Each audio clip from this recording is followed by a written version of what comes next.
pedidos, comunícate al 986-626-751 o 956-728-619. Nuestra meta, 500 canastas semanales y 2,000 canastas mensuales. Donación de víveres o ropa en buen estado. Llámanos al 423-0705 y 998-527-330.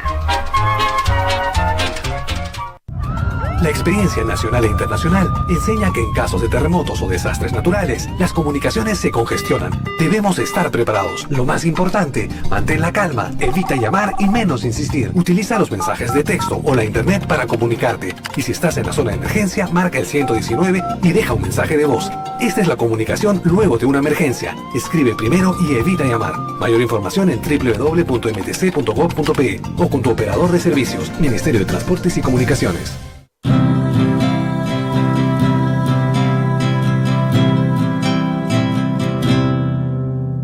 Radio Santa Rosa está, la primera radio católica de nuestra comunidad.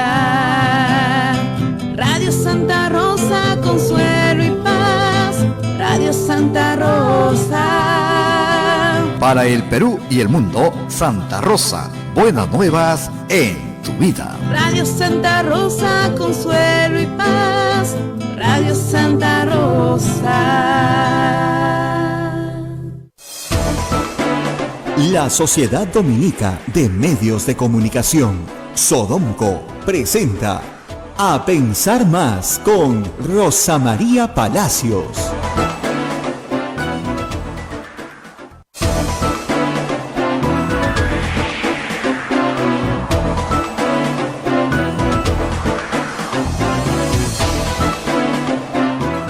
Buenos días, señoras y señores, bienvenidos a Pensar Más con Rosa María Palacios a través de las emisoras de la Sociedad Dominica de Medios de Comunicación.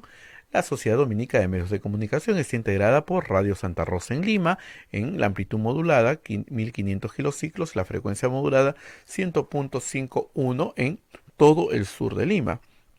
También tenemos a Radio Santo Domingo en Chimbote, RSD, Radio San Martín en Arequipa, Radio Veritas en el Cusco, Radio Cepago en Ucayali, Radio Quillabamba en la Convención, Radio Madre de Dios en Puerto Maldonado. Son emisoras dominicas del Perú.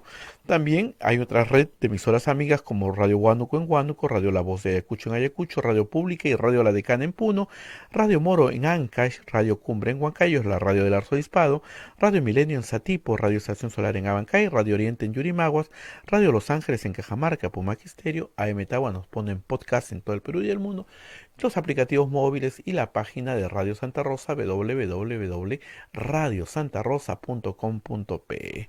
Bien, estamos en el día 99 del aislamiento social obligatorio y ya estamos comunicados con Rosa María Palacios. Rosa María, muy buenos días. Muy buenos días, Abel. Muchas gracias por estar ahí, a todos nuestros oyentes, a todos los que nos siguen desde Lima, en toda la red Sodomco y nuestras asociadas en todo el Perú y en el mundo también. Hoy día sí con internet sin ningún problema, ¿verdad, Abel? No tenemos problema hoy, no nos podemos quejar. Ya no.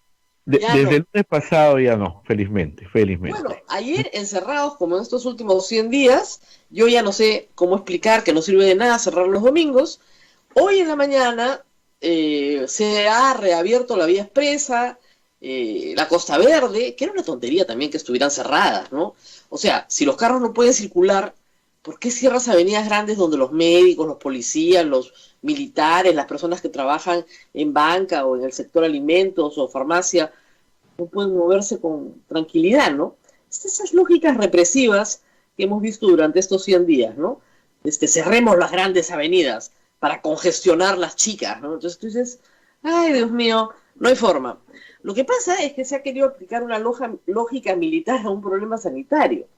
Acá tú no tienes que reprimir a una población subversiva. Estás en otra lógica. Pero en fin, me decían tempranito, personas que han venido desde Comas hasta mi casa, que los buses están, no sé si habrás visto tú, repletos de gente. Los que no son, digamos, más formales, si quieres, la gente no va solo sentada, hay cualquier cantidad de gente parada. Y los paraderos están repletos.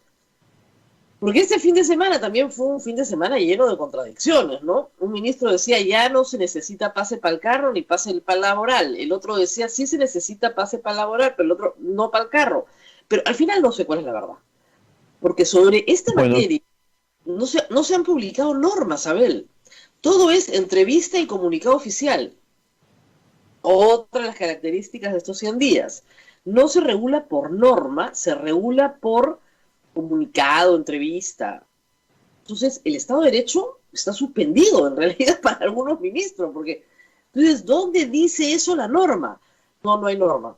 Hay un comunicado oficial. Ah, comunicado oficial. Yo no sabía que eso estaba en la pirámide de Kelsen. Las declaraciones de un ministro no crean derecho. El comunicado del Ministerio de Defensa, claro, ellos internamente se comunican a través del comunicado, internamente. Pero hacia afuera, los civiles no estamos regidos por comunicado oficial. Necesitamos una norma que se llama resolución ministerial, decreto supremo, ley, ¿no? Y tienen un rango y una jerarquía, y cuando una se contradice con la otra, prima la de mayor jerarquía, ¿no es cierto?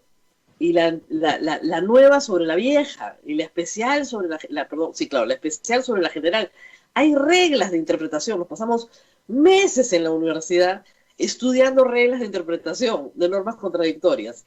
Acá no hay ni siquiera la norma, no tenemos que estudiar contradicción de normas. ¿Por qué no hay normas? Eso es algo que yo no entiendo hasta ahora. No hay, no les interesa mucho. Y claro, como los que nos regimos por normas, estamos entrenados a pensar de esa manera, somos los abogados, a los médicos no les interesa en absoluto, y no te digo a los policías y a los militares, en nada. Pero lo que es increíble es que tenemos un primer ministro que es abogado y no es capaz siquiera de explicar estas cosas en normas que rigen la vida cotidiana de la gente. Y esta ha sido una pelea, Abel, también desde la primera semana, ¿te acuerdas? O sea, ¿dónde está la norma de los pases laborales? Ay, pero ¿por qué se queja? Porque yo me rijo por normas, no me rijo por declaraciones, por entrevista. O sea, la ministra sale y dice algo en una entrevista, ya está. ¿Dónde está el papel que dice? Porque lamentablemente los ministros dicen una cosa una semana y cambian y dicen otra cosa, o a veces los ministros, como este fin de semana, se contradicen. De verdad. O sea, Interior y Fuerzas Armadas dijeron, sí, no, ya se acabaron los pases. Y PCM dice, no, un momentito, se acaban el 30. Recién todavía la próxima semana. Y en el medio el ciudadano cumplidor, que dicho sea de paso, en esta pandemia ha sido un mártir. Porque el que ha realmente hecho todo el esfuerzo por cumplir todo lo que se le ha dicho, es un mártir, porque cumplir es casi imposible. Tienes que estar premunido del permiso 1, del permiso 2, de saber a qué hora entras, a qué hora sales, o sea, todo va cambiando además, porque dicen, no, es que la crisis es dinámica. No, un momentito. Una cosa es que sea dinámica y otra cosa es que te regulen un sistema de pases laborales de 3 días. Tu pase laboral, Abel, ¿cuántos días dura? Mira, hay días, depende de la hora que lo saques, te digo, ¿no? Esa es la otra tortura. Un día, los primeros días, ahora dura, sí, pero era 48 horas. Y un día, yo no sabía, pues la primera vez saco el pase laboral, lo saco a 10 de la noche, antes de acostarme, y me salió que vencía al día siguiente. Claro. Entonces, si quiero que valga un día más, tengo que esperar las 12 y 2 12 y 2 minutos de la noche para que me valga un día más. Ahora ya cambió, ahora es variado el antojo del cliente. Ayer saqué a las 12 y 2 y me vale hasta el día jueves, porque yo sí he sacado, porque entre lo que dice el ministro del Interior y Defensa, mi lógica era, los policías y los militares le van a hacer caso al ministro de Defensa, a su jefe, pero ¿y si no lo escucharon? Claro. Quedo a expensas del oficial, y algunos tienen mucho criterio, pero hay también algunos que no tienen criterio. Entonces, ¿qué haces? Mejor, Juan Seguro, saca tu pase. Claro. No, y pasan cosas curiosísimas. Tú sabes que mañana son 100 días. He salido solo en carro 2 veces. Una con el serenazgo para evacuar a una estudiante francesa que estaba en mi casa a su consulado. O sea, que no necesitaba un pase, sino que estaba con la fuerza pública y estábamos evacuando a una menor de edad. Y la otra sí, el sábado pasado. Y yo tenía un pase, mi esposo tenía un pase y el carro tenía un pase. O sea, teníamos 3 pases. Y estábamos los 2 en el mismo carro. Pero yo no llevo mi apellido de casada, porque mi apellido de soltera es el que he llevado toda mi vida, es una elección. Entonces, el policía no entendía la relación de los dos. Y nos preguntó, ¿ustedes qué relación tienen? Somos esposos. ¡Ah, ya no hay ningún problema! Y yo decía, ¿en qué norma dice que si somos esposos no hay ningún problema? En ninguna. Pero el policía aplicó su criterio. Dijo, son esposos, viven juntos, no hay posibilidad de que se contagien entre ellos, o si se contagiaron, ya se contagiaron. En 100 días, en 100 días durmiendo con la misma persona, ya nos contagiamos. Entonces, pero fue criterio del policía. Estaba mucho menos interesado en el pase A, en el pase B o en el pase C, sino, ¿cuál es la relación con ustedes? No somos esposos. Ya no hay ningún problema. No está en ninguna norma. Le agradezco al policía haber tenido criterio, pero si está en una norma, tú no estás sujeto a la discrecionalidad del funcionario. Eso es lo que no se entiende en el Perú. O sea, yo no estoy pidiendo un favorcito. Yo no estoy negociando mis derechos. Si yo tengo derecho, ¿no es cierto? Yo hago valer mi derecho ante la autoridad. Si la autoridad no respeta mi derecho, abusa, ¿no es cierto? Entonces, el abuso de autoridad es un delito en el Perú. Así funciona. Así funcionan las democracias, así funciona el Estado de Derecho.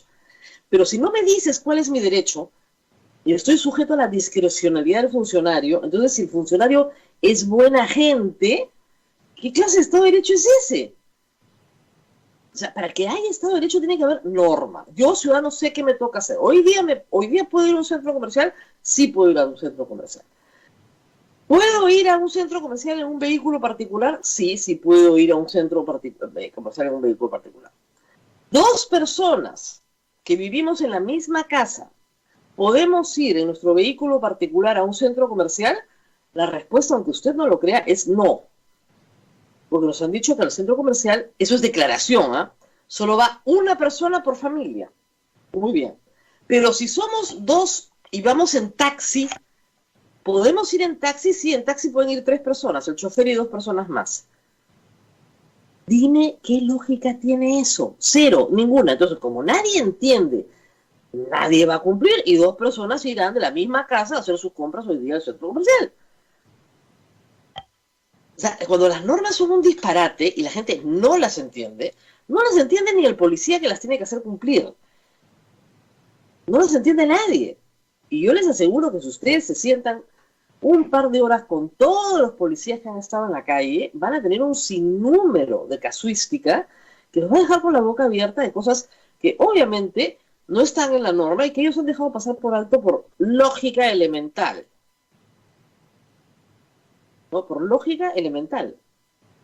Un señor desesperado me decía, mi bebé recién nacido no tiene DNI. Y es verdad, pues acaba de nacer, no tiene DNI. Ni siquiera lo habían inscrito. Pero tengo que llevarlo a sus vacunas. Con mi esposa, porque está dándole de lactar. Y mi esposa no puede manejar. Y no quiero que se suban a un taxi porque me muero de miedo que les dé algo. Tenía toda la razón el señor. Yo tengo mi carro, yo los puedo llevar. Pero no tengo ninguna posibilidad. En ese momento él no estaba dentro de las actividades autorizadas. ¿Puedo ir al hospital y llevar a mi hijo a que lo vacunen? Recién nacido, que no tiene DNI, y no le puedo sacar un pase al bebé porque acaba de nacer y no existe dentro del mundo jurídico, ¿no? Y su esposa tampoco tenía un trabajo, estaba de licencia además. A ver, responde a este pobre señor. Sí, señor, agarre a su esposa, a su hijo, llévelo que lo vacunen. El pediatra con el que hablaba les dijo, miren, el niño tenía algo así como 8 semanas o 9 semanas. Hay que vacunarlo. O sea, necesita sus vacunas ya. Y agarre a su hijo y vaya a la clínica. Y se lo para la policía, le explica. Y si la policía no quiere hacerle caso y se lo lleva detenido a usted, al bebé y a la señora, nos avisa y armamos un escándalo. Pero el niño pudo vacunarse. Finalmente se vacunó. Y de esos casos hemos tenido todos los días, Abel. Todos los días. Decenas de casos muy particulares de situaciones que no prevé la norma y donde está sujeto a la arbitrariedad de la policía. Y lo que es terrible es el entusiasmo que causa esto. Y este pobre señor no vacuna a su hijo, pues. No le toca, es que sí le toca vacunarse al niño, pues tiene que vacunarlo. Y además, en medio de esta pandemia, mejor tenerlo bien vacunadito. ¿Se pueden imaginar? Ya no puedo creerlo. Padres primerizos, pues asustados, preocupadísimos, con toda razón. ¿No? Padres que están desesperados por inscribir a sus hijos. O sea, en estos 100 días han nacido niños que necesitan su partida de nacimiento. Y necesitan sacar DNI desde que nacen, necesitan sacar una identificación que el Estado les otorga. Y cosas muy concretas, absurdas, ¿no? Por ejemplo, tú sabes que el beneficio de maternidad que te da de salud, cuando tú sales de licencia, ¿no es cierto? El empleador paga una parte, pero hay un beneficio por maternidad que lo paga de salud. Bueno, muy bien. Tienes que ir de manera presencial al banco. ¿Qué tal? Y tienes un tiempo limitado, ¿ah? ¿Perdón? Y tienes un tiempo que se vence. Sí, si no cobras ahí, lo pierdes. ajá. Entonces, la señora que está asustada, que ha dado a luz, que está dando el lactar a su bebé, que no lo quiere contagiar de nada, ¿no es cierto? Que debería estar encerrada con su bebé, tiene que ir presencial al banco. Porque salud no puede hacer un giro, si es que esta señora tiene cuenta, o su esposo tiene cuenta, no les puede hacer un giro. A la cuenta que ella señale. ¿Es qué? Tú dices, pero no pueden mejorar proceso. No voy a hacer una suplantación. Ay, Dios mío, presencial. En eso hay que reconocer, hay cosas que hay que reconocer de antes, ¿no? SUNAT sí es una institución que ha hecho un esfuerzo enorme por digitalizar todo y por acabar con el papel. Tú ya no necesitas formulario para pagar SUNAT. Yo pago SUNAT desde mi casa, desde mi teléfono celular. O sea, casi todo lo puedes pagar, con un número de pago SUNAT que sacas, tramitas con tu clave de sol a través de la página web de SUNAT. No hay formularios. Eso es una revolución. Yo por años he llenado formularios, a ver, cuando me dijeron ya no hay formularios, incluso para trabajadores del hogar, tú puedes pagar en ventanilla dando los números de DNI. Y con eso haces tu pago formal. Por eso es que ¿sabes qué pasa? Que el culto al papel viene de otros lados, ¿no? Por ejemplo, el Ministerio de Trabajo tiene culto al papel. Eso está aprobado. Entonces quiere papeles por escrito. Entonces, yo les voy a explicar el procedimiento para que entiendan bien, porque a veces... Rosa María, sí. Rosa María, Sí, pues. un segundito, por favor. Vamos a hacer una pausita porque tenemos un eco, no en la transmisión del Facebook, sino en la transmisión de radio, y me No están te pidiendo creo. una pausa. Sí, y la gente está que llama, y entonces una pausita, una pausa, y retornamos para que hagan la regulación acá. Y mil disculpas a los oyentes que nos siguen por radio.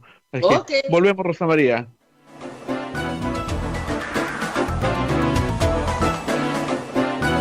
Sodomco, Sociedad Dominica de Medios de Comunicación. Somos la primera emisora católica del Perú. La primera en llevarte la mejor información, veraz y precisa, desde el mismo lugar de los hechos. Radio Santa Rosa, buenas nuevas en tu vida. ¿Quieres dejar de usar lentes? ¿Mejorar tu salud visual? Ven a Oculáser, la mejor clínica especializada en ojos. Oculáser cuenta con tecnología de vanguardia en cirugías de catarata, miopía, retina y trasplante, exámenes especializados, convenios con todas las EPS. Llámanos al 265-4833 o visítanos en nuestro Facebook y www.oculaserperú.com. Oculáser, líderes en láser para la visión. Al estornudar y toser, expulsamos partículas de saliva con alta carga viral, capaces de ingresar a tu cuerpo, convirtiéndose en el principal responsable de producir y propagar enfermedades respiratorias como el coronavirus. Para prevenirlas, cuando estornudes, cúbrete con el antebrazo o ayúdate con un pañuelo. Si tienes las manos sucias, evita tocarte los ojos, nariz y boca. Lávate con abundante agua y jabón durante 20 segundos y evite el contacto con personas que tengan síntomas de infecciones respiratorias. Protégete del coronavirus. Es un mensaje de esta emisora. Santa Rosa, buenas nuevas en tu vida. Sodomco, Sociedad Dominica de Medios de Comunicación.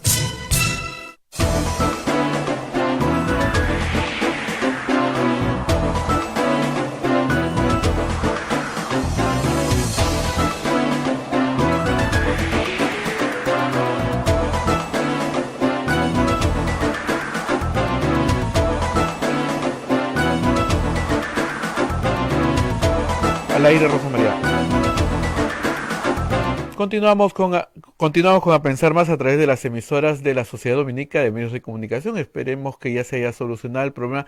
Me dicen que había un eco en la onda radial. Ojalá que ya se haya solucionado. Seguimos en esa transmisión. Continuamos, Rosa María. Tenemos eco en la onda radial. Bueno, hay 16 grados, Abel, un frío espantoso, ¿eh? Para Lima, no para el resto del mundo, ¿no? Y está todo mojado, con una humedad terrible, pero bueno, paciencia, así es el invierno limeño, ya lo conocemos. Y claro, los que nos quedamos en casa, cuidarnos muchísimo, porque esta es la peor época para el asma y para todas las enfermedades respiratorias. Es una época dura para los pulmones. Están en este momento batallando contra esta humedad, pero ahí vamos. No, lo que te decía es que hay mucha politización de todo en esta época y poca ciencia, ¿no? Y el derecho, el mundo del derecho, también tiene sus reglas que a veces pues son desconocidas para la mayoría de la gente, ¿no? Por eso es que los abogados queremos siempre que haya una norma. La norma te orienta, no que haya un papel, ¿ok? La norma te dice cuáles son tus derechos y tus obligaciones, tú te enfrentas a la autoridad y dices, señor, usted no me puede pedir esto porque la norma dice tal cosa, ¿ok?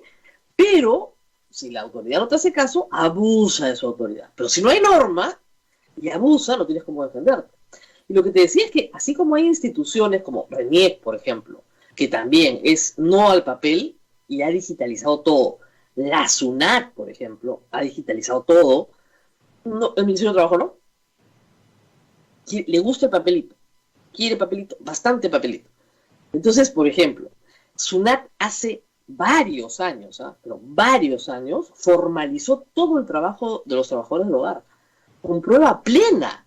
¿Por qué? Porque si yo declaro e inscribo a una trabajadora del hogar en mi planilla en SUNAT, y eso es lo que haces para poder pagar Seguro Social y ONP todos los meses, ya están inscritos, los inscribes. El empleador inscribe. Esa inscripción es prueba plena del inicio del vínculo laboral. Y los pagos mensuales son prueba plena de la existencia del vínculo laboral. No necesitas más que los recibos correspondientes por los pagos realizados. No, el ministerio tiene contrato de trabajo, que es un formato, te lo bajas en un minuto, o sea, para cualquier abogado, es un formato sencillísimo, para cualquier abogado, pero la gente común y corriente no es cualquier abogado, y le complica la existencia por algo que ya está formalizado.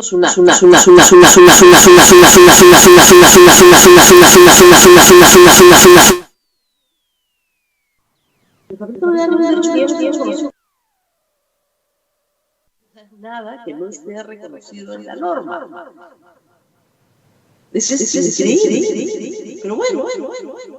Y mira lo que pasa con los doctores. Es un asunto bien delicado y sí me gustaría comentarlo, porque acá se está... mira, la discusión sobre la honorabilidad de Gonzalo Segarra para mí está completamente de más.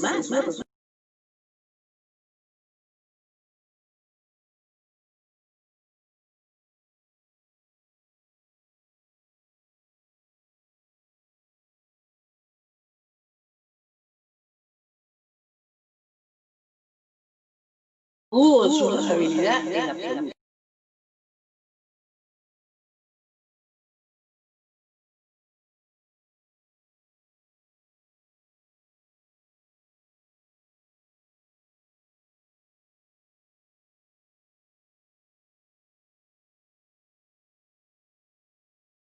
que dice que el octógono se puede publicar.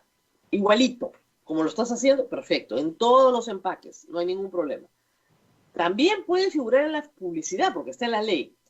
Lo que ha hecho el Ministerio de Salud, sin embargo, es tomar competencias de regulación de la forma de la publicidad que no están en la ley. Lo único que han dicho es, ojo, el Congreso tiene que modificar la ley o ampliar la ley porque algunas cosas que el Ministerio está haciendo no tienen base legal. Lo que pasa es que en el Perú hay un montón de cosas que se hacen sin base legal, donde estamos viendo los permisos, ¿no? Pero en este caso que es tan delicado, la Comisión está diciendo, ojo, Congreso, no Comisión, Congreso, tienes que poner en la base legal que el Ministerio de Salud tiene competencia para regular el contenido de la publicidad. Cosa que el Ministerio de Salud, por ejemplo, sí tiene específicamente para medicamentos. Tanto en la Ley General de Salud como en la Ley de Medicamentos se establece específicamente forma, contenido, todos los detalles de la regulación de medicamentos están en potestad del Ministerio de Salud. ¿Te das cuenta? Pero la regulación de publicidad en general está en el sector que corresponde, de producción en producción, ¿no? El problema, ahí hay normas generales de publicidad, por supuesto, y la competencia desleal a través de publicidad se regula, o sea, los conflictos se resuelven en Indecopi. Y además Indecopi tiene una estructura sui generis, que a veces no se entiende bien, pero es una estructura que nació así, o sea, eso tiene más de, va a cumplir el 92, cumple 30 años, ¿ok? Que es, las comisiones son primera instancia administrativa. Las personas que integran las comisiones no trabajan a tiempo completo en Indecopi. Son miembros como de una comisión, como si fueran un directorio, se les paga dieta, ganan poquísimo, van, se reúnen, resuelven los casos y hay un tribunal dentro del Indecopi que es la segunda instancia administrativa. Entonces, este esquema, ¿no es cierto?, permite que una primera instancia diga, ojo, falta esto, y la segunda instancia decidirá si le parece o no que lo que dice la ley, que es una interpretación legal, le alcanza al Ministerio de Salud o no para regular contenido de publicidad. En todo caso, es una llamada de atención para el Congreso, que puede resolver esto. Mira, si sacan normas en una noche, no veo por qué no lo pueda resolver. Es bastante sencillo de resolver. Pero no es culpa de la Comisión que la ley no lo diga. Y el presidente de la República, y gente honorable también, ha salido a hablar sin conocer de qué es lo que se está discutiendo y embarrando el prestigio de personas honorables que lo único que han dicho es, ojo, no hay base legal. Es como si yo saliera ahorita a la calle y un policía me pide mi permiso para trabajar. Tendría razón la policía. Tendría absolutamente razón, porque hasta que yo no veo la norma que deroga los permisos laborales, yo tengo que seguir portando mi permiso laboral, como tú has hecho bien anoche. Yo no le puedo decir, mire, ¿sabe qué pasa? Que yo he escuchado al ministro decir que ya no se necesita. Y usted puede haber escuchado lo que quiera, pero no hay norma. ¿Se dan cuenta de la importancia de las normas? Entonces, no son cualquier cosa. Son es como si usted entrara a jugar un partido de fútbol sin reglas. Entonces usted faulea, agarra la pelota con la mano, la mete dentro del arco, faulea al otro, le parte la pierna. O sea, se diría, ¿pero qué les pasa a estos jugadores? Ah, no sé. Yo he escuchado que ahora se puede meter la pelota con la mano. Y además el del otro equipo ya lo hizo, entonces yo lo hago también. Pero esto es igualito. Necesitas las normas para eso. Pero las normas, para que funcionen, y de eso iba mi columna ayer, tienen que ser normas que la gente pueda entender y pueda cumplir. Tú no le puedes pedir a las personas que cumplan lo que no pueden cumplir. Señor, compre una vez por semana. ¿Ya? No tengo dónde guardar la comida, porque no tengo refrigeradora. Y no tengo cocina tampoco. Tengo una hornilla. Eso es lo que tengo. Tengo un fogón. A leña. Ah, ya. Entonces las condiciones cambian. Pero acá se quiere, ¿no es cierto?, meter el triángulo, ¿no es cierto?, dentro del, ¿qué te digo?, dentro del círculo, o sea, hacerlo, no calza, pues. No calza. Las cosas son lo que son. Y ahí tenemos otro ejemplo. ¿No es cierto? No puedes utilizar las normas para crear lo que no existe. O sea, yo por norma no puedo decir, a partir de la fecha todos los peruanos tienen una refrigeradora en su casa. Es que no tienen. No sé. La norma dice que sí tienen, entonces tienen. Es absurdo. Pero eso pasa, lamentablemente, y pasa en muchos casos, como estamos viendo, ¿no? Hoy vamos a hablar de leyes también, de normas. Vamos a estar con un congresista de la República, un congresista importante. Luis Valdés es vicepresidente, primer vicepresidente del Congreso de la bancada de Alianza para el Progreso. Pero ahí vamos, hablando de cosas que no se deben hacer o no se pueden hacer. En el Ejecutivo hay pues ciertamente muchos problemas. Y lo que estamos viendo, Abel, te lo adelanto, porque lo voy a contar más tarde en la República, es una generación de nuevos malvados. Cuando empezó la pandemia, los malvados éramos nosotros, todos los peruanos, porque no obedecíamos, porque éramos sucios, porque éramos indisciplinados, porque no nos podíamos comparar. ¿Te acuerdas usted? No nos podemos comparar con los chinos, con ningún país asiático, con ningún país europeo. Hasta que alguien dijo, oiga, no nos podemos comparar con Colombia, con Chile, con Bolivia, con Argentina, y tampoco con México, tampoco nos podemos comparar. Porque a ellos les ha ido bastante mejor que nosotros en todo esto, pero bastante mejor que nosotros. ¿Por qué no nos podemos comparar? Entonces, el argumento de la gente es mala se cayó. Los análisis de información de celulares de movilidad de las personas reflejan que los primeros 45 días el cumplimiento fue de 90%. 90% de la gente no se movió de su casa, cumplió. Y los primeros 15 fueron impecables, y en algunos países del mundo eso bastaba. Entonces, la gente ya no es la mala porque, claro, tampoco puede decir la gente que se ha quedado sin trabajo, que se ha quedado sin plata. Es cierto que ha visto frustrados un montón de planes que tenía para la vida, ahora es la culpable. No, pues se te revela un poco la gente, ¿no? Ya se harta. Entonces ahora tenemos nuevos malvados. Y el nuevo malvado es uno buenísimo. ¿Sabes quién es el nuevo malvado, Abel? ¿Estás ahí? Abel. Creo que Abel se fue. Me dejó hablando sola. ¿Abel? ¿Aló? Sí, Rosa María, estaba coordinando con el invitado, porque teníamos... Todavía son 8:32. Sí. No. Lo que te decía es, ¿quién es el nuevo malvado? El nuevo malvado es la empresa privada. Sí. La banca, la clínica privada, el laboratorio privado, la farmacia, son malos, ¿no es cierto? Entonces, tú te quedas con la boca un poco abierta y dices, este país, ¿cómo va a salir de la recesión sin empresa privada? No sé, pero son los nuevos malvados. Entonces, tenemos una izquierda que es muy funcional en el tema de malvados, es súper funcional. Y puede inventarte artículos larguísimos y complicadísimos hablando de la maldad intrínseca de la empresa privada, sin probar nada, por supuesto, sin escuchar a la otra parte, sin traer las dos versiones, etcétera, ¿no? Y sin analizar las cosas. Pero esos son los nuevos malvados. ¿Y quién es el que está promoviendo el cambio de mirada de la población hacia los nuevos malvados? El primer ministro. Y la pregunta es, ¿nuestra ministra de Economía no estará en peligro? ¿En serio? ¿Por qué? Porque la ministra de Economía, si hay que acusarla de algo, fue la de haber aceptado cerrar la economía. La economía ha cerrado en la quincena de marzo, todo abril y prácticamente mayo, parte de mayo. Mientras que la economía chilena, argentina, colombiana, ecuatoriana no cerró como la nuestra, no cerró sus exportaciones. La razón por la cual allá hemos caído 40% es porque cerramos las exportaciones del Perú. Toda la exportación minera se cerró. Y no tenía por qué haber cerrado. No tenía por qué. La minería se quedó en actividades de mantenimiento. Punto. Mientras todo el resto de Latinoamérica siguió exportando sin ningún problema y sin poner en riesgo la vida de nadie. Entonces, claro, y hay una crítica implícita a ese trabajo. Pero vamos a suspender este monólogo porque ya estamos en comunicación. Abel, veo en pantalla al señor Luis Valdés, vicepresidente del Congreso de la República, miembro de la bancada de Alianza para el Progreso. Y no sé si... Así es, Rosa María. ¿podemos empezar la entrevista o tenemos que ir a una pausa? Adelante, vamos con la entrevista.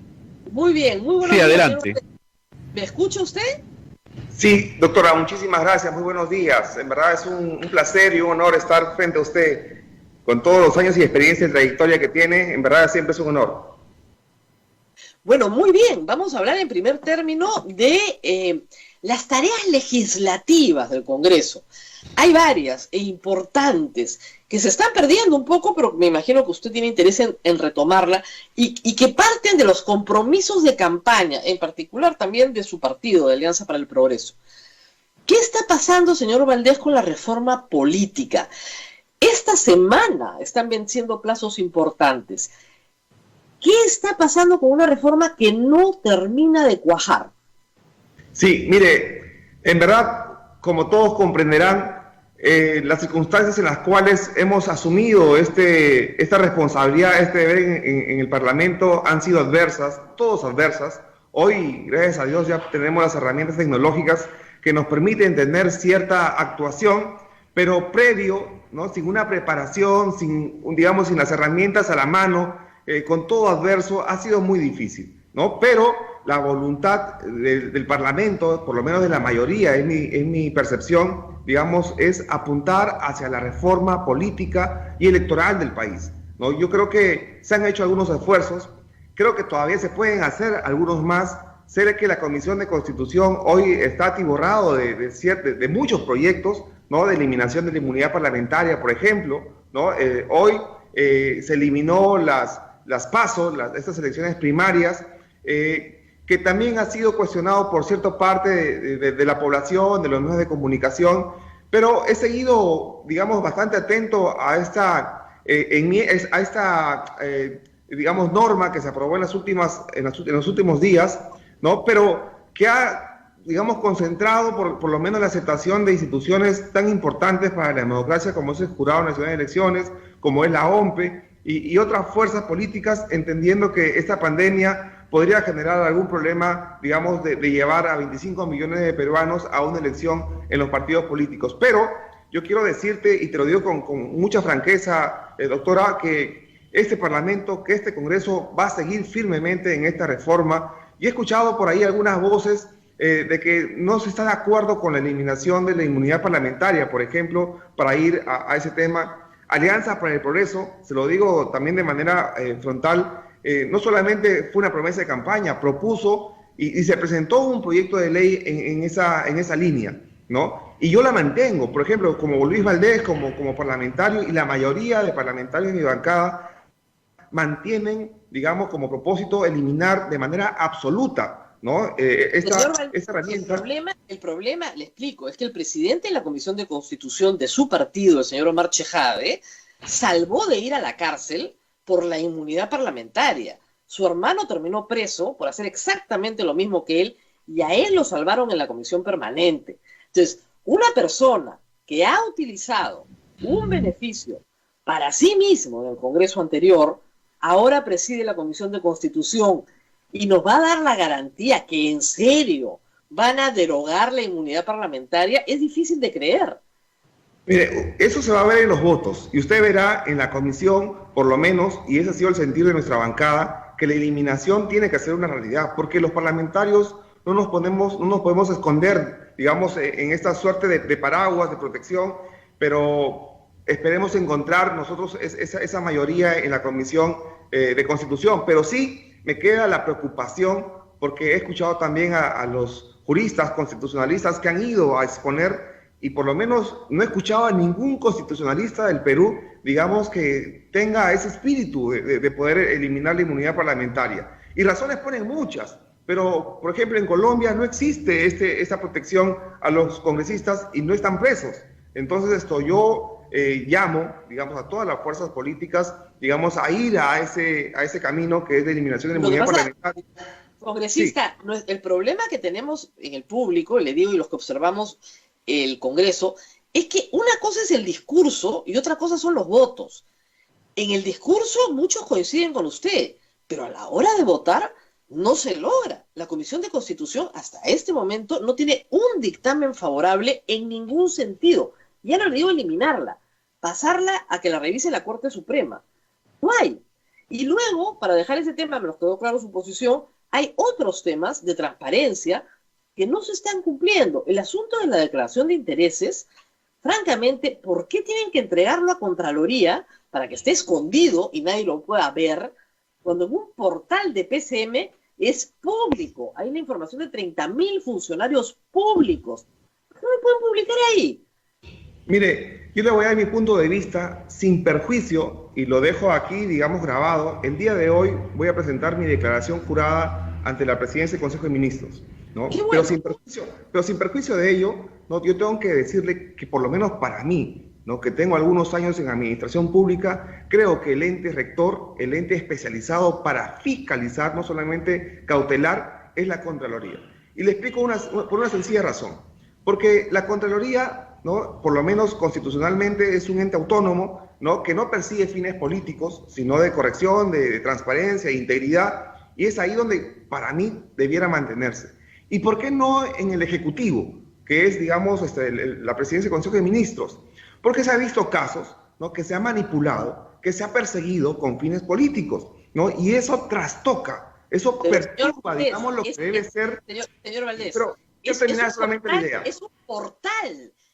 Yo sé que es un portal público. Yo sé que es un portal público, y por eso le dije, sin perjuicio de mi objeción, no voy a presentar mi declaración jurada el día de hoy, ¿no? Y lo va a tener usted ahí presente, pero también debemos entender que los parlamentarios, más allá de la función política que cumplimos, también tenemos una familia. Y a veces esos poderes ocultos, digamos, se meten con algo tan sagrado para nosotros, las personas, los seres humanos, como la hija, como el hijo, como la mamá, como el papá. Y ese manoseo político es el que, digamos, tiene que prohibirse. No, señor Valdés, es que no es manoseo político. Esa información lo va a hundir políticamente de todas maneras si su hija está metida en narcotráfico. Pero por supuesto, no me refiero a eso. No me refiero a aquellos que están, digamos, al margen de la ley, sino me refiero a aquellos que están dentro de la ley, pero que por cierto interés, no terminan prostituyendo esa información, ¿no? Entonces, eso es doloroso. Está prohibido, pero negocio con el Estado, no se puede. No se nos puede, digamos, por lo menos a mi persona o a un sector del Parlamento, intentar atribuir, calificar, porque simplemente no estamos de acuerdo por una razón. Existe una razón. Ya le dije, yo voy a defender siempre que esta información no solamente la tenga la Contraloría, sino que también la fiscalice, ¿no? Pero sin perjuicio de eso, voy a presentar el día de hoy para que vean. Ustedes no están de acuerdo. Lo que ustedes no están de acuerdo es en que la prensa conozca el contenido de estas declaraciones.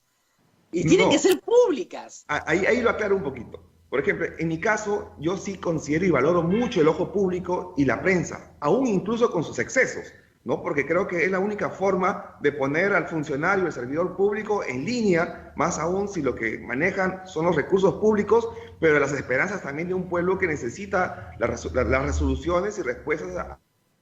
Entonces yo sí estoy de acuerdo con la prensa. O sea, a mí no me se esquiva, a mí sí me interesa que ustedes fiscalicen y controlen, pero nuevamente insisto, hay personas, ¿no? Hay políticos que mal usan esa información para desinformar, y eso no es bueno. Pero se presenta en la Contraloría, se presenta en PCM, para mí no tiene ninguna diferencia.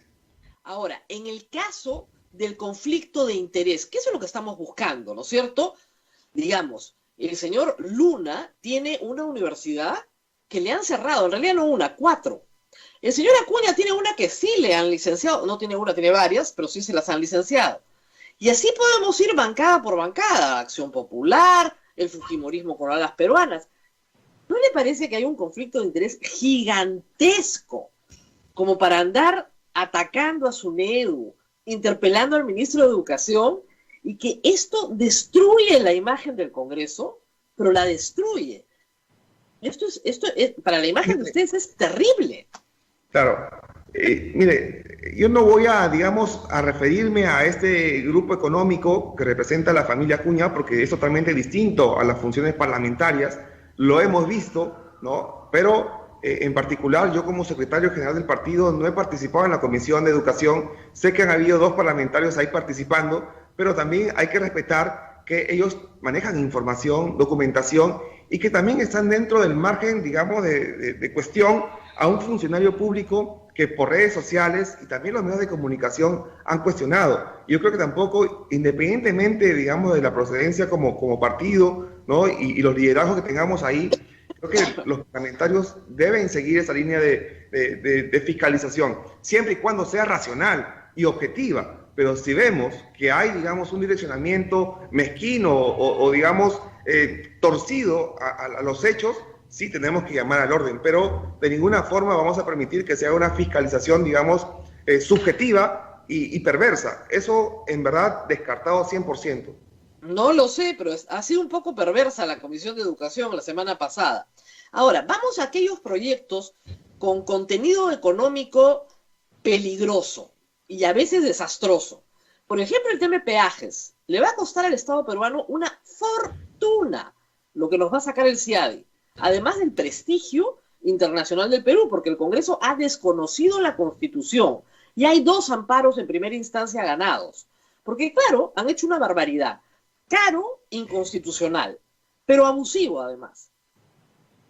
Frente a eso, parece que ustedes no tienen ningún problema. Y si supiéramos cuántos congresistas tienen transporte de carga en su familia, de repente entenderíamos la urgencia de regalar los peajes. ¿Por qué está pasando esto y por qué no lo pueden detectar a tiempo? Mire, yo le comento, si existiese algún parlamentario, ¿no?, que tiene interés subalterno, ¿no?, de favorecerse con una norma del Parlamento en el tema de peajes, tiene que ir a Comisión de Ética y tiene que ser suspendido por el máximo plazo, ¿no? Eso desde ya. Pero, claro, ha sido cuestionada la ley de peajes y déjenme por lo menos darle mi planteamiento. La Constitución, en el artículo lo que regula justamente la ley contrato, esos contratos internacionales, los cuales por lo menos mi bancada respeta de manera estricta, ¿no?, tiene también sus, digamos, sus limitaciones. No es un artículo absoluto. Ojo, absoluto. El no, 62 se lo traigo, permítanme. Es absoluto. El Congreso no puede modificar por ley un contrato. No puede. Ya. Es absoluto.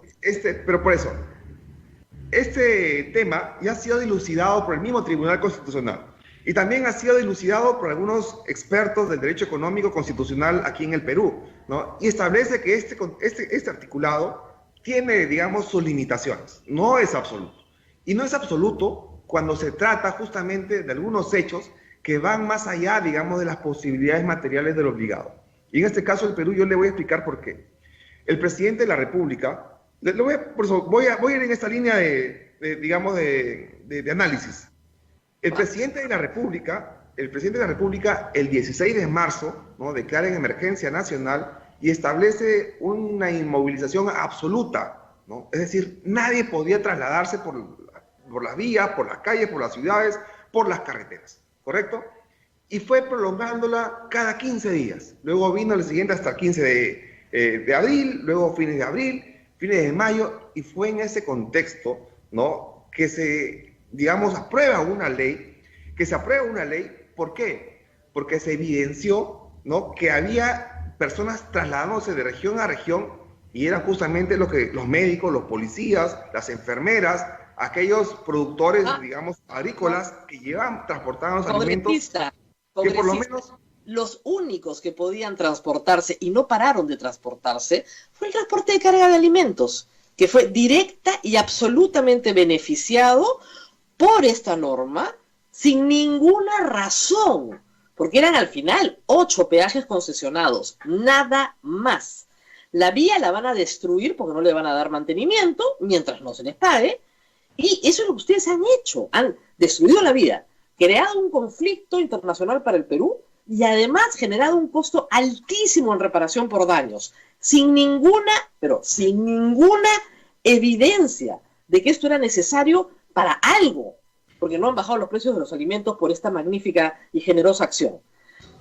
El artículo 62 es absolutamente aplicable, no hay ningún hecho de fuerza mayor que haga que cambie el artículo 62 en ese contexto, justamente porque no habían carros, solo transporte de carga de alimentos que seguía vendiendo. Sí había una fuerza mayor, como una pandemia, ¿no? Y económicamente... Los carros estaban prohibidos de circular. Y económicamente, el mismo presidente de la República, ¿no?, ha manifestado que estamos en digamos, en un ámbito económico a la guerra del Pacífico. Entonces, hay hechos... Han beneficiado a las empresas de peaje. Porque las empresas de peaje solo iban a cobrar por los que pasaban. Ahora, de acuerdo a su contrato, pueden cobrar el lucro cesante del íntegro de lo que tenían antes del 15 de marzo. O sea, los han hecho más ricos a la larga, destruyendo la palabra de Perú, del Estado peruano, como garante de la credibilidad afuera, que ha costado 30 años construir. O sea, creo que ni siquiera entienden la gravedad de lo que han hecho. Por eso, ahí vamos a tener una diferencia, ¿no? Vamos a tener una diferencia, y lo que se pensó con esta norma es una vigencia de 15 días. No se desconoció el contrato.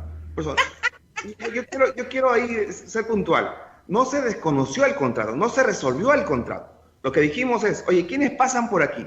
Pasan los médicos, los policías, los alimentos, los viajes humanitarios, no hay más. O sea, y usted bien dice, no incrementaron los alimentos, no, o sea, los alimentos se mantuvieron en su precio, pero no incrementaron. Pero no bajaron. El objetivo era bajar el precio. Pero no incrementaron tampoco. No, pues. Entonces, hay una causa, una razón. ¿No? Congresista Valdés, es evidente que el Estado peruano tiene que restringir dos derechos constitucionales, el de tránsito y el de reunión. El estado de emergencia se va a prolongar hasta que haya vacuna. Aun cuando no haya inmovilización social obligatoria, el estado de emergencia se va a prolongar por meses para suspender el derecho de reunión, si no, no lo pueden suspender.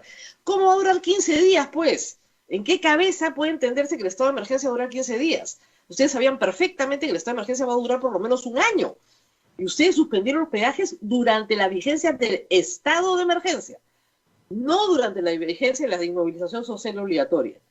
Lo amarraron al estado de emergencia, artículo 137. No hay forma de que eso se levante de acá hasta el próximo año. Y de acá hasta el próximo año, la bola de nieve que le han armado al Estado peruano es gigantesca. O sea que por responsabilidad con la economía peruana deberían derogar hoy esa norma. Porque ya hoy pues, todo el mundo puede circular. Hoy, si es que de verdad era por 15 días. Pero no parece, pues, no veo un proyecto de ley diciendo que vamos a derogar esa norma porque no era por 15 días. Claro, por lo menos ese fue el espíritu del Congreso, que lamentablemente el Ejecutivo no se haya pronunciado con la verdad desde el inicio, ¿no? Y que ella nos haya mentido a todos los peruanos como lo ha hecho, ¿no? Y lo sigue haciendo con la cifra de los infectados, con la cifra de las muertes en el Perú. Pero 15 días, el estado de emergencia no iba a durar. Derecho de reunión, no hay forma de suspenderlo, si no es con un estado de emergencia. Tenemos que suspender el derecho de reunión, no hay forma. Por eso participo en ese diálogo que tiene que realizarse abiertamente con el Ejecutivo para plantear soluciones conjuntas, ¿no? Y es claro y evidente que un estado de necesidad como una pandemia, donde todos hemos estado confinados en nuestras casas y donde solamente los únicos que podían trasladarse eran aquellos que transportaban alimentos, aquellos que transportan la medicina, los médicos, los ventiladores, esto era necesario en ese momento. Hoy es revisable, coincido con usted. Muy bien, ¿cuándo sacan la norma derogatoria? Por lo menos coincido con usted, vamos a hacer un análisis en la mesa directiva y en la Junta de Portavoces, porque sí coincido con usted, hoy prácticamente se ha abandonado el confinamiento, ya se ha levantado, digamos, ese tránsito y tenemos que reflexionar y pensar en ese sentido. El tema del crédito, congresista, la carta de Julio Velarde es una lección de economía, usted sabe de economía. Sabe que ese proyecto es el fin del crédito en el Perú. O sea, nos liquidan. Ahí sí, el señor Velarde proyecta que si esa norma se aprueba, nos vamos a menos 40% de crecimiento. O sea, el crecimiento horrible de abril, pero todo el año. Y sin embargo, el señor Luna, aun cuando en economía no pasó la iniciativa, la ha hecho sacar en la Comisión de Defensa del Consumidor y la quiere meter al Pleno del Congreso. Así es, mire, aquí en el Congreso somos 130 parlamentarios, cada uno con un espíritu, un pensar, un sentir, digamos que no se puede reprochar por lo menos hasta llegar a la comisión o en su defecto a mayor escala al Pleno, ¿no? Pero no quiere decir que una iniciativa se vaya a aprobar aquí en el Congreso. De ese tipo hay muchas iniciativas, ¿no? Yo tengo mis reparos, ¿no? Yo sí he planteado una iniciativa, pero totalmente distinta, ¿no? Apartada, digamos, a intervenir, digamos, esa relación financiera, económica que necesita un país sano, con una economía sana, ¿no? Pero se revisará y yo dificulto, digamos, que pueda tener un sentido, pero sí yo hago un llamado, ¿no? Y se lo dije al Premier y se lo he dicho a la Ministra de Economía también, que ellos como gobierno deben estar tendiendo esos puentes con el sistema financiero para ver de qué forma pueden ayudar a aquellos ciudadanos que han perdido su puesto de trabajo. De repente una reprogramación de oficio, ¿no? De repente trasladar esas obligaciones de los meses que ha durado la emergencia hasta ahora al último calendario o cronograma de pagos. Hay fórmulas diversas, pero también el sistema financiero tiene que digamos, marcar la pauta y poner un pie adelante y no permitir, ¿no? Que el Congreso regule ese tipo de, digamos, de situaciones que son, digamos, reales. Porque, mire, ¿qué va a venir después de mañana si el sistema financiero no autorregula, digamos, esta reprogramación? Yo le voy a decir lo que viene la quiebra sistémica del sistema financiero que quiebra el Perú. No, me refiero sin legislar desde el Congreso. O sea, dejemos al Congreso de lado. ¿Qué pasaría si el sistema financiero no toma la delantera, ¿no? Y autorregula, digamos, estas obligaciones pendientes de pago? Van a venir las ejecuciones de las hipotecas, van a venir las ejecuciones prendarias, ¿no? Y ahí sí va a ser, digamos, una caída que no nos va a levantar nadie. Entonces, las cajas municipales le dijeron al Congreso que el 70% de su clientela ya había reprogramado directamente con ellos. Por eso, eso tiene que comunicarlo a través de la SBS, ¿no? Y también me refiero, son ustedes. Los clientes sí lo saben. Por eso, en la última semana me he reunido también con Julio Velarde, ¿no? La ministra de Economía, también la presidenta de la SBS en una reunión conjunta. Hemos discutido, debatido estos temas, coincidimos con ellos en gran parte. Y también coinciden con nosotros que el sistema financiero tiene que hacer grandes esfuerzos. Porque claro, estamos hablando de microempresas, estamos hablando de ciudadanos que han perdido su empleo, han perdido su fuente de ingreso y, digamos, no se les puede seguir asfixiando o por lo menos buscar formas, digamos, ordenadas de salir de esta crisis. Y nuevamente insisto, si el sistema financiero no autorregula estas obligaciones pendientes de pago, se va a venir un hecatombe, pero económico, que no nos va a levantar nadie, ¿no? Y de repente esas normas o estos proyectos que han ingresado pueden servir para presionar y hacer reflexionar a las empresas del sistema financiero que sí sé que han hecho algunos esfuerzos, pero todavía pueden hacer otros más.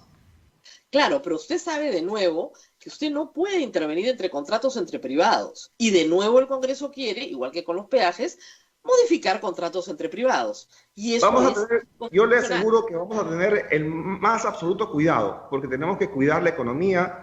Por lo menos mi bancada es sumamente respetuoso del modelo económico y creemos que no existe otro mejor para nosotros ahora. Así que en ese aspecto vamos a tener el más absoluto cuidado, pero sí, mi llamado a la atención y reflexión al sistema financiero que adopte medidas urgentes, inmediatas, para proteger también a las gallinitas de los huevos de oro. Ojo, estamos hablando de aquellas personas que le dan la rentabilidad a los bancos, porque viven de los intereses, de los préstamos, y hoy esas personas que le dan esa rentabilidad no pueden cumplir por una razón objetiva.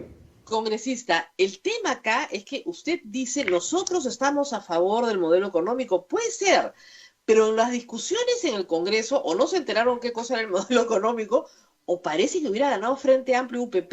Es decir, de verdad, en algunos momentos parece que Frente Amplio y UPP, por lo menos ideológicamente, Antauro y sus amigos, son los que están gobernando el Congreso en este momento. Porque de verdad, la impronta socialista es la que domina el debate.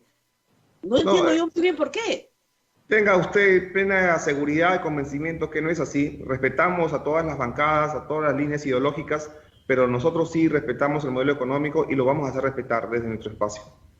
Asuntos administrativos, congresista, que irritan. Yo entiendo que no son de mayor cuantía, pero en esta vida la política está hecho de gestos. ¿Usted necesita 13 asesores? ¿De verdad? Ahí ha habido un error, ¿no? Y yo le voy a decir con absoluta franqueza también, y es información pública. Yo tengo 3 asesores. Así es. No tengo 3 asesores, como se dijo, ¿no? Lo que sí tengo son 3 técnicos y 4 auxiliares, digamos que cumplen una función administrativa, no cumplen una función, digamos, de de acción inmediata. Y si usted viera el trabajo que estamos haciendo en esta cuarentena, digamos que no tenemos descanso y es una absoluta atención a la población, podría ver claramente que se justifica, ¿no? Pero lamentablemente no es entendible a veces, pero creo que los ciudadanos que se han visto beneficiados por nuestra acción, digamos, pueden hoy dar fe de lo que le estoy diciendo. Solamente tengo 3 asesores, no 12, 11 ni 9. Muy bien. Ahora, congresista, el problema es que la forma en la que se vincula el Congreso con la ciudadanía no es la que manda la ley. Usted dice, necesito ese personal para atender a la gente. El problema es que el Congreso no tiene por qué atender casos particulares. Lamentablemente, la práctica de atender casos particulares continúa vigente. Y no es la forma de acercarse a los ciudadanos. O sea, hacer favores, apadrinar, a pagar las canastas navideñas, hacer la chocolatada, o intervenir en el proceso de fulanito, no es lo que un congresista tiene que hacer. Se ha peleado mucho para que eso se entienda en los congresos anteriores, pero parece que estamos volviendo a caer en lo mismo. ¿Es así? No, yo le digo que no, y le justifico rápidamente. Lo que nosotros tenemos es una facultad de representación. No solamente legislamos, fiscalizamos, sino también, de acuerdo a la Constitución, representamos. Entonces, aquí en el Congreso no recibimos solicitudes de todo tipo, como por ejemplo, le voy a decir, por ejemplo, rápidamente un ejemplo. Por ejemplo, aquellos ciudadanos que se vieron en el confinamiento abandonados en Lima y tenían que volver a La Libertad, a Piura, a Cusco. Entonces, ahí ha habido un trabajo intenso que hacer, ¿no? De coordinación. No, es que claro, primero identificar a aquellas... Usted no tiene iniciativa de gasto, es decir, no tiene plata. Usted no es el ministro del Interior, entonces no puede ordenar un pase para que estas personas pasen. No puede, pues. Usted no puede hacer nada. No, lamentablemente, no tengo que llamar al ministro y decir, oye, hay 100 personas botadas en la carretera, ¿las pueden recoger? Muchas gracias. Ya. No puede hacer más que eso. No es correcto. No tiene ni plata, no tiene autoridad, no tiene nada. No es correcto. Por lo menos yo me quedo con mi conciencia tranquila y en verdad que duermo plácidamente, digamos, porque puedo atender a mi población, digamos, de manera directa. He visto el abandono en los hospitales, he visto estos viajeros, he visto personas, digamos, que han necesitado de una ayuda, de coordinación, de representación, como le quiera llamar. Pero lo hemos hecho en ese estado de emergencia y lo vamos a seguir haciendo. Mire, en mi caso... Eso es una labor de beneficencia que usted hace porque es buena gente, ¿ya? Pero no que lo es hacemos lo que la gran mayoría. No la Constitución ni la ley hacerlo y francamente distorsiona. Es ahí donde el congresista se pierde, porque comienza a creer que esa es su misión y su misión no es administrar poder que no tiene. Lo que no podemos hacer es abandonar a nuestros conciudadanos aquí en el Perú. Es lo que no podemos hacer. Eso se llama clientelismo político. No es clientelismo, es una acción cívica, ¿no? De representación, ¿no? Que tenemos que realizar. Que no le corresponde. No vamos a permitir que estos ciudadanos estén abandonados. O sea, hay un avance. Congresista, por eso necesita 13 personas. No tengo 13 personas. Ya le dije, en mi despacho solamente he contratado a 4 personas de los 7. O sea, no tengo en su despacho, pero en la primera vicepresidencia tiene 4 técnicos, 3 auxiliares y 3 asesores, más los 3 del otro despacho. En total tengo 11, ¿no? Con el despacho y la vicepresidencia. Y cada despacho, cada reunión, cada, digamos, competencia, tiene su plan de trabajo, tiene su metodología, tiene sus responsabilidades. Y dentro de eso es que actuamos. Y en verdad, yo le podría hablar lo mucho que hemos, por lo menos, intentado hacer, ¿no? He presentado cerca de 20 proyectos hoy, ¿no? Y que todos requieren de un esfuerzo mayúsculo, digamos, por lo que necesitamos. Pero hay otros temas.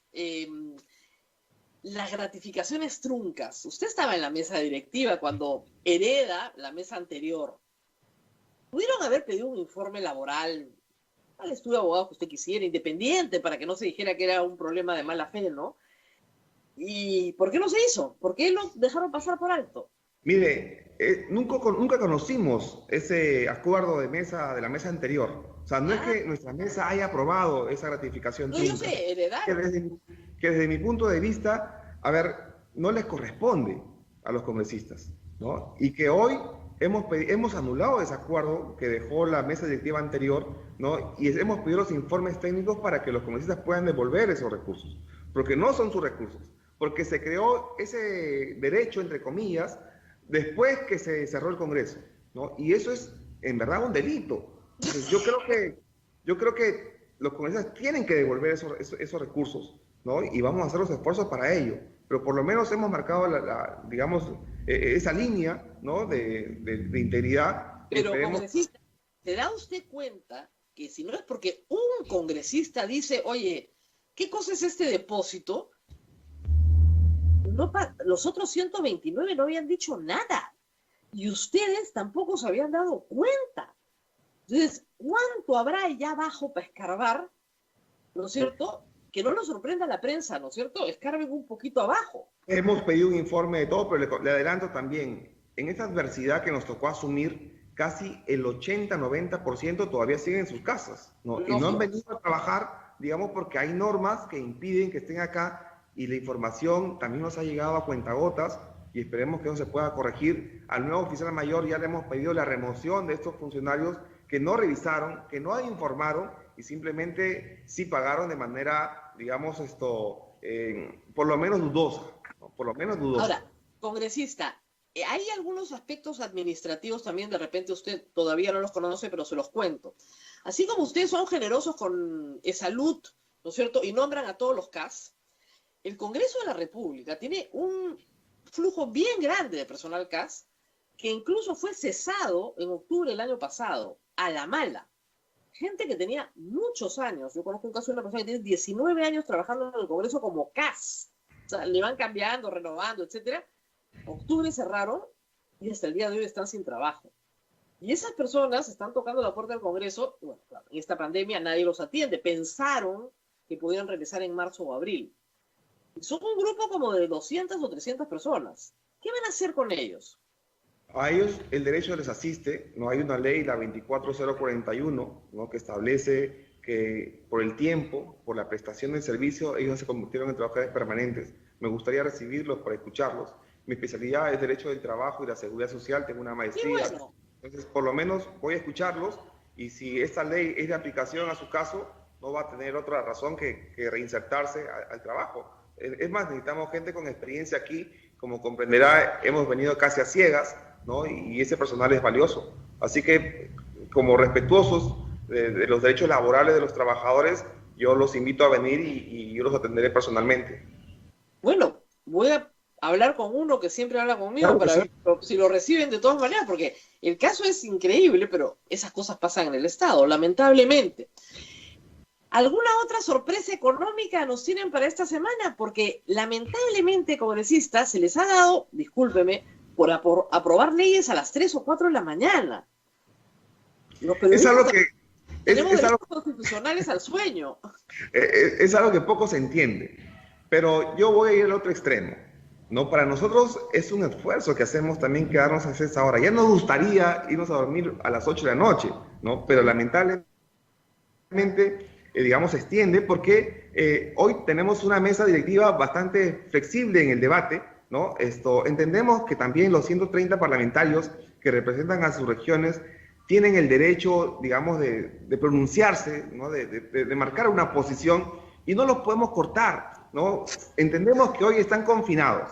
Le comento, entendemos que hoy día no pueden venir físicamente al Congreso, que están desde su casa, desde su oficina, ¿no? Manifestando su posición, su sentir, ¿no? Su frustración, ¿no? Y tenemos que escucharlo. Y de repente eso hace que se postergue, pero no hay una insana intención, digamos, de esconder cosas a las 3 de la mañana, 4 de la mañana. Ya le dije, me gustaría irme más temprano, pero también no podemos dejar de escuchar a los parlamentarios que algo tienen que decir. Entonces, la representación que ellos vienen de Puno, de Tacna, de Tumbes, de Loreto, también ha permitido conocer en esencia los problemas del Perú profundo, y eso hay que valorarlo.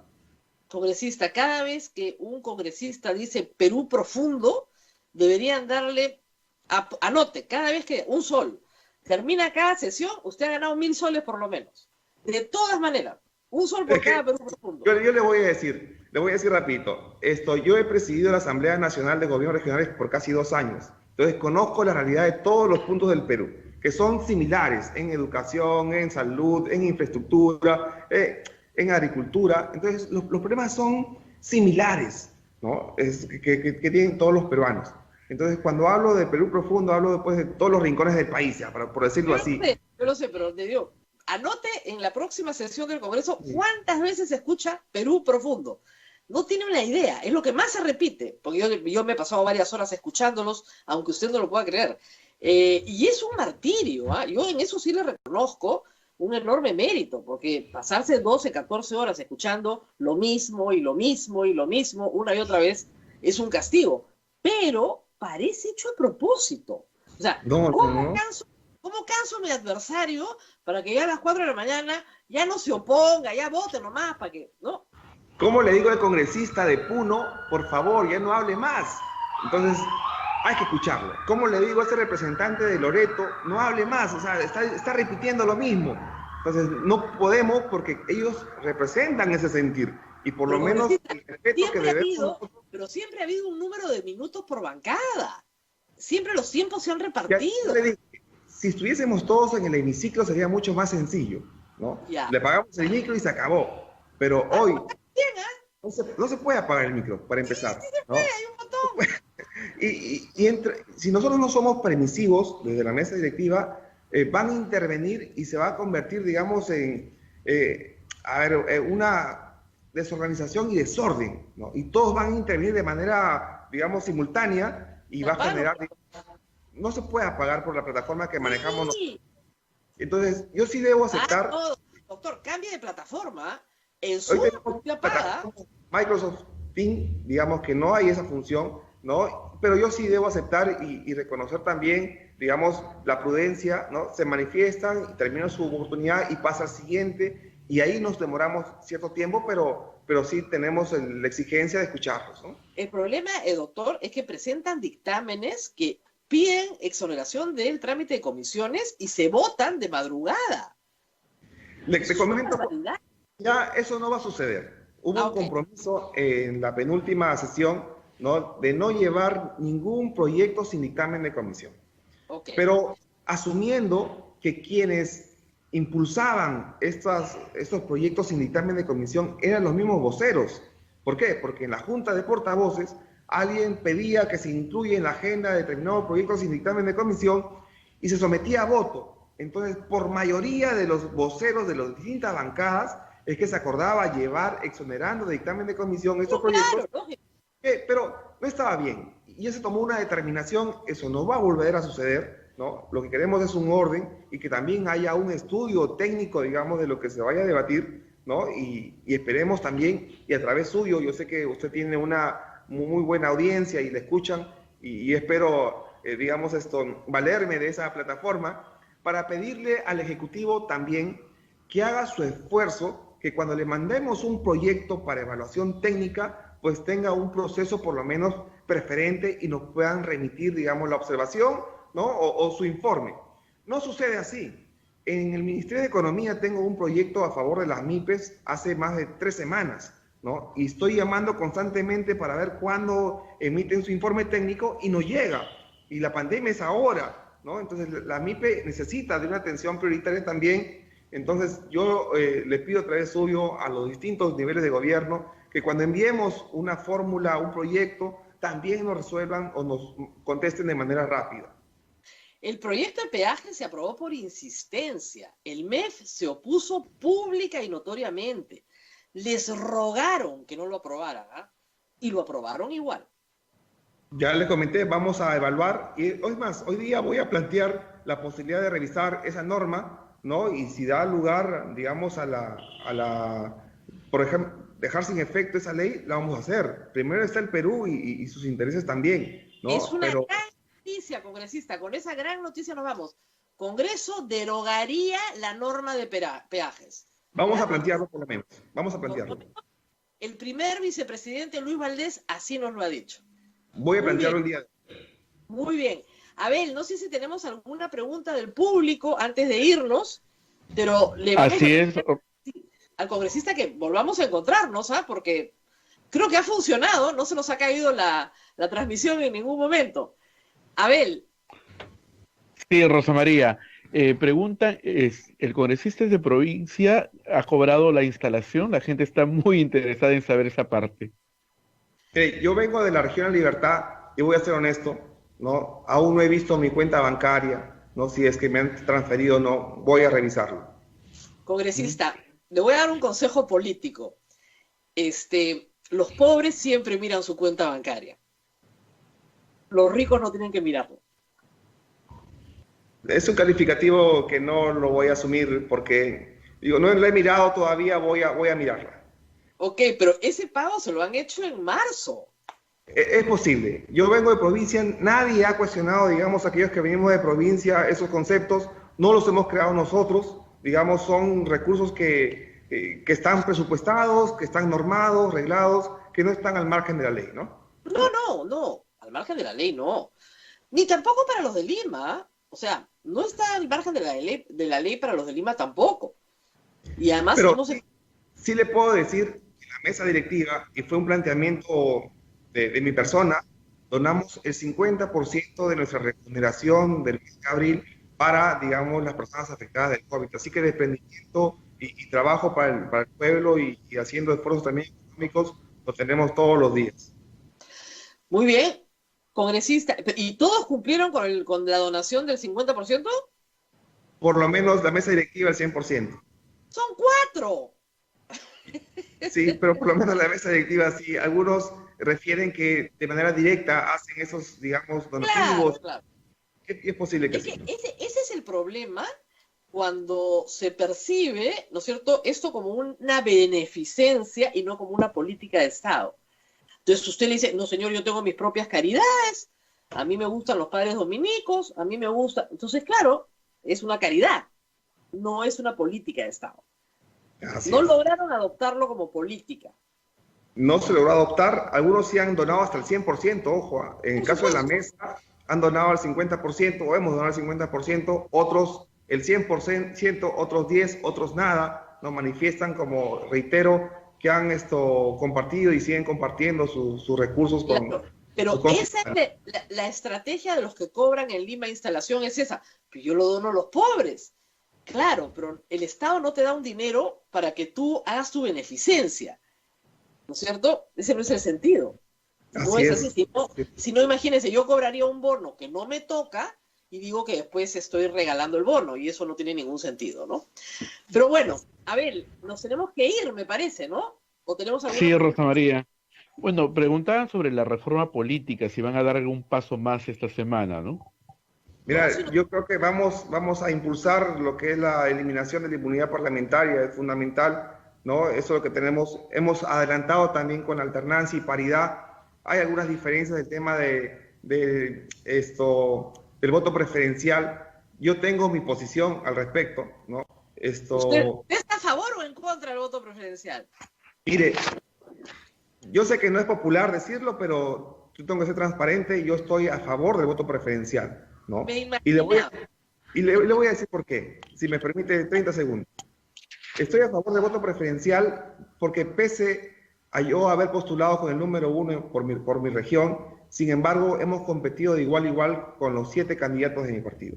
Y que la población ha tenido la oportunidad de elegir tanto al 1 como al 7. Y eso podía haberse dado sin ningún problema, ¿no? Entonces, y que si eliminamos el voto preferencial, lo que vamos a generar es que el número 7, el candidato 7, no tenga opción y se vaya sin motivación. Y que el número 1, por sentirse número 1, ya ni siquiera vaya a presentarse a la población sus propuestas o al escrutinio popular, porque ya también entraría, digamos, de manera directa al Parlamento.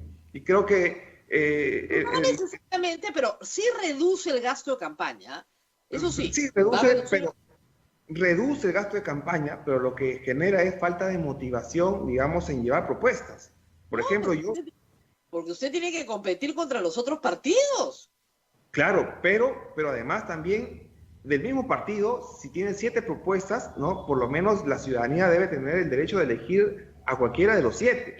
Congresista, el partido no debería tener 7 propuestas, solo una.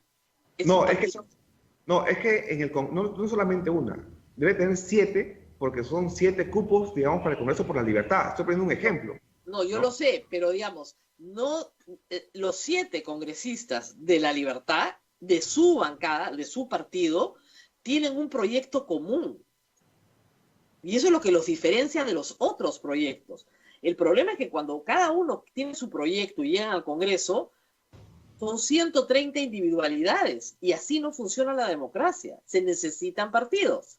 No, se necesita fortalecer el partido, sí, pero tampoco al ciudadano no lo puedes condenar, digamos, a elegir a un candidato, digamos, por el solo hecho de participar en las elecciones. Entonces, porque participa en un proyecto político. Mire, en Cajamarca, por ejemplo, ¿no? En mi partido no ganó el número 1, ganó el número 2, ¿no? ¿Por qué? Porque la ciudadanía no estaba de acuerdo con el número 1 por diversas razones, ¿no? Entonces pudo optar por el 2, por el 3 o por el 4, como ha sucedido muchas veces, ¿no? Entonces, esa libertad todavía creo debe mantener la ciudadanía. Sí, el problema es que esa libertad lo que hace, le reitero, es que hayan 130 individualidades en el Congreso.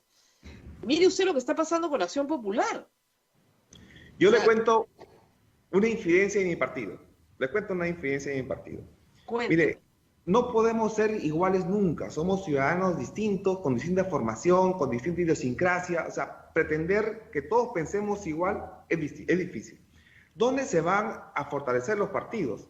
Cuando se ejerza una democracia interna, ¿no? Fuerte, y ahí va la infidencia. Por ejemplo, los temas que hemos conversado con usted, en mi bancada hay diversas posiciones, ¿no? Unos piensan a favor de los peajes, otros piensan en contra de los peajes.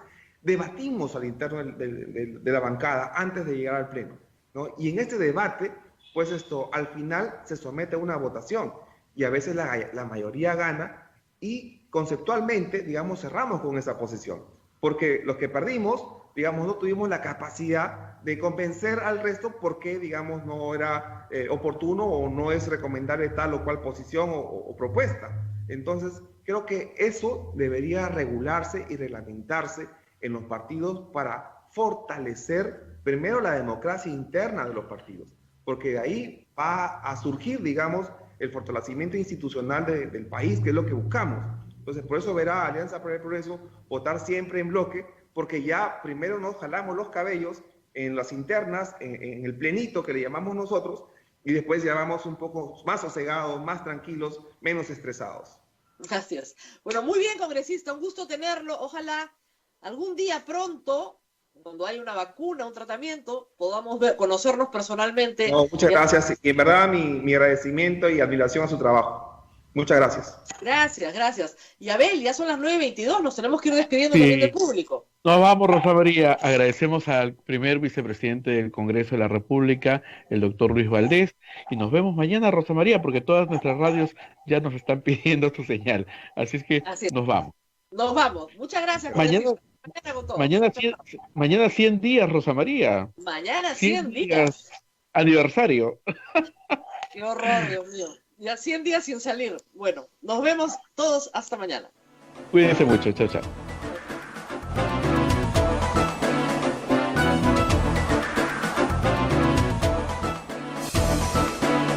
Hasta aquí, A Pensar Más con Rosa María Palacios.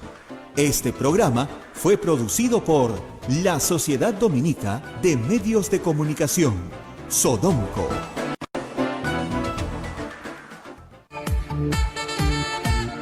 Radio Santa Rosa, buenas nuevas en tu vida.